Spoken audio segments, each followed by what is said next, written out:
Seguimos conversando con Ramón Tejada Holguín, un habitué de aquí de Ojalá ya. Y precisamente ahora toca que él nos diga cuáles son esos 7 retos que él entiende que tiene la sociedad civil dominicana.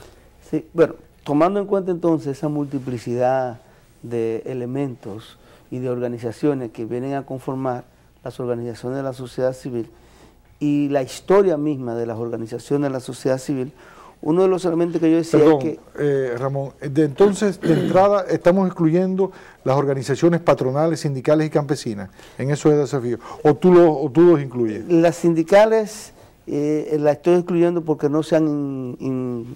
No han participado tan abiertamente, excepto en algún momento en el foro, pero no la estoy colocando en estos retos. Y las empresariales, bueno, algunas de ellas forman parte ya de la sociedad civil dominicana, aunque en estricto sentido y a un nivel de análisis no lo son, pero se podrían observar como parte. Han estado participando. Quiero aprovechar para decir, fíjense ustedes ahí en pantalla, tienen ustedes, ¿verdad?, debajo, en letrita verde, algo que prometimos en el día de ayer. Ese es el enlace al documento, a la investigación que hizo la antropóloga Tajira Vargas sobre la construcción de identidad de población dominicana de ascendencia haitiana. Tal como ofrecimos ayer, pues ahí está usted en pantalla, para que conozcan este trabajo de Tajira Vargas. Sí, perdón, esa es la adelante, página del servicio de jesuitas refugiados. De Haderos. Bueno, el primer reto, tomando en cuenta esta historia, es lo que yo digo de cómo debemos alejarnos del proyectismo. Pero ¿por qué digo esto de alejarnos del proyectismo? Yo pongo ejemplo en organizaciones que yo he militado. En muchas organizaciones, la misma participación ciudadana, por ejemplo, muchas veces nosotros teníamos el interés de tener un mayor nivel de participación, vamos a poner, por ejemplo, en los temas municipales. Y quizá porque la municipalidad te ofrece a ti un elemento de desarrollo de la democracia que no te lo ofrece cuando tú lo haces a un nivel más macro, por una relación más directa que tiene con los municipios, claro. Las autoridades son más visibles, puede trabajar directamente con ellas. Pero este trabajo se veía entorpecido ¿por qué? Por la ausencia de instituciones que financien. Entonces muchas veces las organizaciones civiles para interactuar, para hacer determinada acción, necesitan un proyecto y un financiamiento. Sí. Entonces de ahí es donde yo digo, bueno, tenemos que alejarnos del proyectismo. Eso no quiere decir que no es que nos solicitemos y que no hagamos proyectos, pues claro que sí, pero es que sepamos combinar lo que son las ofertas de financiamiento que existen en el mercado con nuestro interés como organización civil, que sepamos combinar, porque muchas veces sacrificamos nuestro interés y nuestra razón de ser como organización de la sociedad civil en aras del proyecto que nos trae el organismo internacional y nos metemos en ese encajonamiento. Entonces uno de los retos es saber nadar en esa agua, en esa corriente, alejarnos totalmente del proyectismo por sí mismo y entender que los proyectos debemos hacerlo en una lógica que funcione con nuestro interés general, como organización civil de la República Dominicana. Entonces, bueno, ese es el primer reto que identificaba. El segundo es el que normalmente en los últimos tiempos se está logrando hacer cierto nivel de sinergia con el Estado, lo cual está muy bien. Claro. Es decir, si ustedes se dan cuenta, bueno, yo mismo fui miembro de la Comisión Nacional de Ética y Combate a la Corrupción, representando a las organizaciones civiles. Existe el Consejo Consultivo en materia de política social, existe el Consejo Social Institucional, Económico, Social e Institucional, que es una institución que también forma parte del Estado y la sociedad civil. Entonces, bueno, este nivel de relación con el Estado ha provocado que en algunos casos, algunas instituciones, inclusive algunos compañeros, lo que vean en esto es una oportunidad de hacer consultorías. Entonces, bueno, tenemos que alejarnos del consultorismo, no se trata de eso. Proyectismo y consultorismo, entonces. Exactamente. Estamos ahí no para hacer consultoría.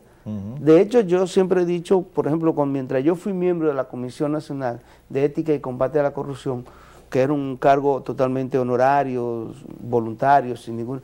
Nunca fui consultor del gobierno en nada que tenga que ver con corrupción, porque entendía que eso era conflicto de interés. Claro. Entonces, nosotros tenemos que tipificar esto de esta manera. Y debemos participar Y yo entiendo la necesidad de recursos que tenemos, pero tenemos que aprender a buscar los recursos entonces por otra vía. Si vamos a hacer la labor de una institución que lo que va a hacer es lo que llamamos advocacy, es decir, que lo que va a hacer es promover que se aprueben un determinado tipo de leyes, promover que se aplique una determinada política, tenemos que convertirnos en eso. No luego también, como ha ocurrido, se dice que lo que evalúan si la cosa se está haciendo, no, espérate, está siendo juez y parte. Entonces, la sinergia con el gobierno es positivo, claro que es positivo, pero tenemos que definir muy claramente cómo se va a hacer esa sinergia. Sin caer en el consultorismo. Sin caer en el consultorismo, pero sin caer también en el extremo opuesto. El extremo opuesto que es, bueno, todo mal, todo está mal absolutamente. Aquí no hay nada que hacer, esto se fuñó, no, ese también es un extremo totalmente incorrecto. Hay que ver, porque ¿qué es lo que queremos? ¿Qué es lo que buscamos como organizaciones civiles? Mejorar el entorno institucional, mejorar las políticas públicas. Entonces ahí es que tenemos que buscar cómo actuar en eso. Entonces ese es lo que podemos decir, lo que yo decía, que es el segundo reto. El tercer reto es un reto que a muchas organizaciones y a mucha gente no le agrada, pero para mí es vital. Y yo le llamo a eso abandonar la manía concupiscente de que todos tenemos que estar juntos. Es decir, aquí de repente alguien dice sociedad civil y quiere que si un tema X, qué sé yo, por ejemplo, para poner el caso, el tema de los impuestos. Y entonces dice que la sociedad civil tiene que ponerse de acuerdo, toda la sociedad civil, sobre el tema de los impuestos. Y dice, abandonen esa manía concupiscente porque a la Unión de Vecinos Activos y al Consejo Nacional del Hombre de Empresa no le interesa lo mismo cuando hablamos de impuestos. Por favor. No le interesa lo mismo.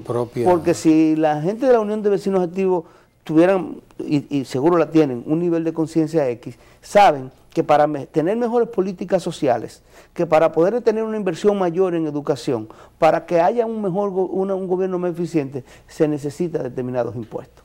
Y además los impuestos tienen que tener determinadas características, que normalmente a quienes deben afectar son precisamente a quienes más tienen. Y esos quienes más tienen generalmente están en la CONEP. Entonces, ¿cómo va a ser que estos dos sectores se van a poder poner de acuerdo en este tema? Claro, hay algunos temas que tú puedes decir, no podemos poner de acuerdo. Por ejemplo, la lucha contra la corrupción. Bueno, ahí todos estamos interesados, pero ojo, ahí también tenemos que tener cuidado, porque los grupos de base y los grupos populares, ninguno se benefician de contratar con el gobierno, pero hay grupos empresariales que tienen grandes empresas que sí se benefician. Entonces ahí es donde yo digo, cuidado con la manía concupiscente de quedar todo el mundo junto y ponernos de acuerdo en todo, porque eso no es posible. Ramón, nosotros tenemos otra manía concupiscente y es de hacer pausa.